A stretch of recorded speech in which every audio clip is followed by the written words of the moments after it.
दोस्तों आज के वीडियो में हम एक ऐसे स्कैम की बात करेंगे जिसमें अब तो किसी की हेल्प करना भी गुनाह हो रहा है। गुनाह हो रहा है मतलब अब हम किसी की हेल्प करते हैं तो भी हमारे साथ फ्रॉड हो सकता है। तो ऐसा ही स्कैम मार्केट में बड़े ही ट्रेंड में चल रहा है। दोस्तों हमने कई बार देखा है, जैसे कि हम कहीं मार्केट में खड़े हैं, हम जैसे कहीं किसी बस स्टैंड पर खड़े हैं या फिर किसी रेलवे स्टेशन पर खड़े हैं, तो वहां कोई ना कोई ऐसा आदमी या ऐसी लेडी हमें मिलती है जो बोलती है कि भैया मुझे आपका 2 मिनट के लिए मोबाइल मिल सकता है क्या, मुझे एक कॉल करना है। और वो कारण बताती है कि मेरा जो मोबाइल है वो डिस्चार्ज है या मेरा मोबाइल कहीं किसी ने चोरी कर लिया या मेरे पास मोबाइल नहीं है, तो आप मुझे मेरे किसी अपने से 2-4 बात करवा दो। तो हम सोचते हैं कि यार 2 मिनट के लिए अपना मोबाइल मांग रही है, किसी से बात करनी होगी, हो सकता है इसका मोबाइल चोरी हो गया है, हो सकता है इसके पास मोबाइल हो ही ना, या हो सकता है इसका मोबाइल डिस्चार्ज हो गया। दोस्तों हम मोबाइल से इस तरह जुड़े हैं कि हम वहां उस व्यक्ति को मना नहीं कर सकते, क्योंकि हमें पता है किसी के पास मोबाइल ना होना जब उसे किसी से बात करनी हो, ये हम प्रॉब्लम समझते हैं। और दोस्तों दूसरा एक ये भी होता है कि इंसान का नेचर होता है हेल्प करना, कि यार ये सिर्फ एक बात करने के लिए अपने से मोबाइल मांग रहा है तो क्यों ना इसकी हेल्प की जाए। दोस्तों इसी सोच के साथ हम उन लोगों की हेल्प करते हैं, हम उनको अपना मोबाइल निकाल के देते हैं, वो एक नंबर डायल करते हैं और अपने किसी व्यक्ति से बात करते हैं। लेकिन दोस्तों अब इसी हमारी हेल्पिंग नेचर का फायदा उठाकर ये स्कैमर लोग हमें ही चूना लगा रहे हैं, हमारे साथ ही स्कैम कर रहे हैं। दोस्तों इस स्कैम में होता यह है कि हम जैसे किसी बस स्टैंड पे, रेलवे स्टेशन पे या किसी मार्केट की साइड में खड़े हैं, और इसमें यह देखा गया है कि जहां अधिक भीड़ होती है वहीं ये स्कैमर लोग हम लोगों को टारगेट करते हैं। दोस्तों इस स्कैम में भी ये स्कैमर लोग सेम वैसी ही प्रक्रिया अपनाते हैं। जैसे कि आप लोग कहीं खड़े हैं, मान लो आप रेलवे स्टेशन खड़े हैं, तो आपके पास एक लड़का आएगा या एक लड़की आके बोलेंगे कि भैया मुझे एक कॉल करवा दीजिए, मेरा मोबाइल चोरी हो चुका है।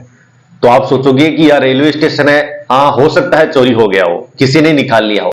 हम उसको मोबाइल देते हैं लॉक खोलकर, तो वो अगला पर्सन जो हमसे हेल्प लेने आया है वो एक मोबाइल नंबर डायल करता है और कॉल लगा देता है।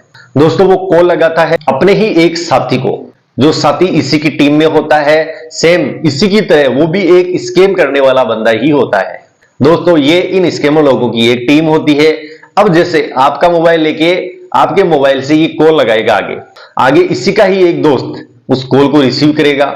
दोस्तों ये जब बात करेंगे तब ये हैंड फ्री करेंगे आपके मोबाइल को, हैंड फ्री करके एक नॉर्मली बात जैसे हम लोग करते हैं ठीक वैसे ही आपके सामने ये बात करेंगे आपस में।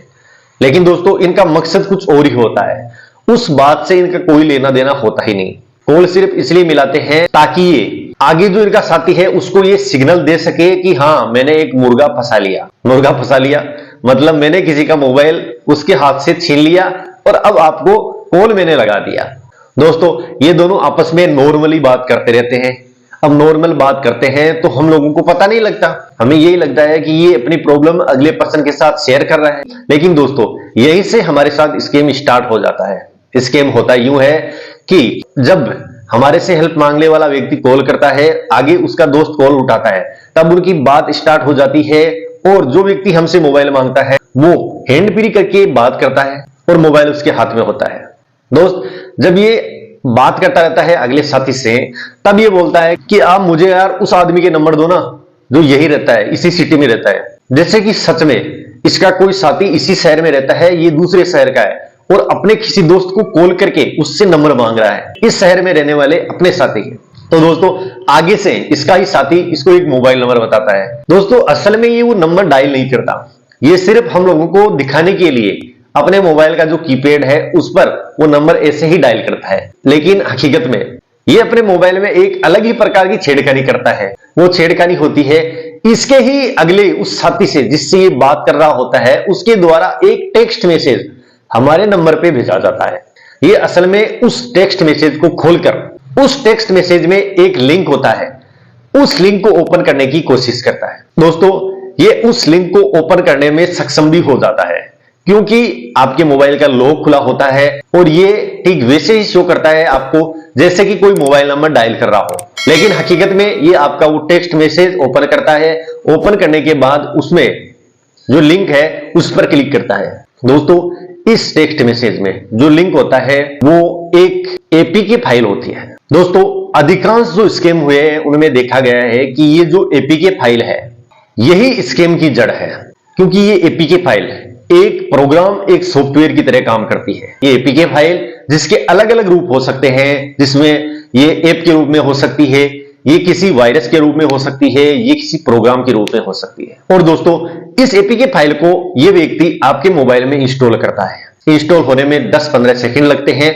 10-15 सेकंड तक ये बात करता रहता है। उसके बाद क्या दोस्तों, ये व्यक्ति आपके मोबाइल में जो टेक्स्ट मैसेज आता है इसके ही साथी के द्वारा भेजा जाता है, उस मैसेज को ये डिलीट करता है, क्योंकि इसको जो काम करना था वो कर चुका है। आपके मोबाइल में उस एपीके फाइल को ये इंस्टॉल कर चुका। दोस्तों इस एपीके फाइल की एक खासियत और है कि ये मोबाइल में आपको कहीं भी शो नहीं करेगी, यानी ये मोबाइल के बैकग्राउंड में काम करती रहेगी लेकिन आपको दिखाई नहीं देगी।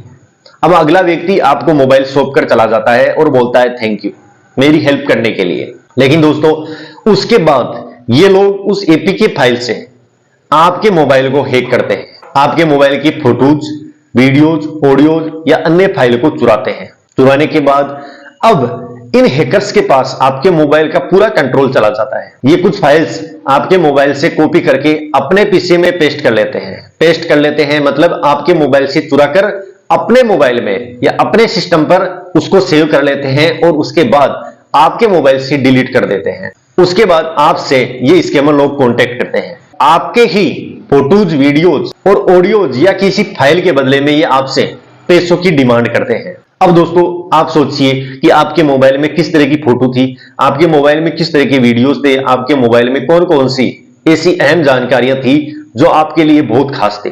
अब ऐसे में अगर वो जानकारियां इन हैकर्स के पास चली गई तो ये हैकर्स जो आपसे पैसा मांगेंगे वो आपको पे करना पड़ेगा। तो दोस्तों इसी तरह आजकल स्कैमर लोग लोगों के साथ स्कैम करने लगे हैं। हम मोबाइल देते हैं एक हेल्प के लिए, लेकिन ये उसी हेल्पिंग नेचर का फायदा उठाकर हम लोगों से ठगी करते हैं। दोस्तों मैं ये नहीं बोलता कि आप किसी की हेल्प ना करो, दोस्तों मैं बोलता हूं आप हेल्प करो। अगर आपसे कोई मोबाइल मांगता है कॉल करने के लिए तो आप उसको प्रोवाइड कीजिए, क्योंकि हो सकता है किसी की वाकई में मजबूरी हो, लेकिन उसके सामने आप 3 शर्त रख दीजिए कि भैया आप मोबाइल नंबर बोलोगे मैं खुद डायल करूंगा, दूसरा मैं मोबाइल को हैंड फ्री करूंगा, हैंड फ्री पे ही आपको बात करना होगा, तीसरा मैं मोबाइल अपने हाथ में ही रखूंगा, आपको मोबाइल अपने हाथ में नहीं दूंगा। दोस्तों ये सीधा सा फंडा आप अपनाकर इस स्कैम से बच सकते हो। तो दोस्तों इस वीडियो में बस इतना ही, बाकी हम फिर मिलेंगे किसी नई टॉपिक के साथ। तब तक जय हिंद, जय भारत।